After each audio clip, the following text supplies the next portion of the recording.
Titu family में आपका स्वागत है।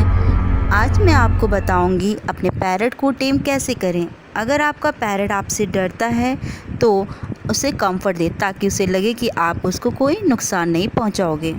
उसके बाद आपको अपने पैरट को केज में रखना बंद करना होगा।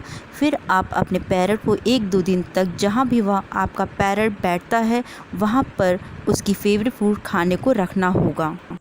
फिर धीरे धीरे आपको अपने हाथों से उसकी फेवरेट फूड को खिलाना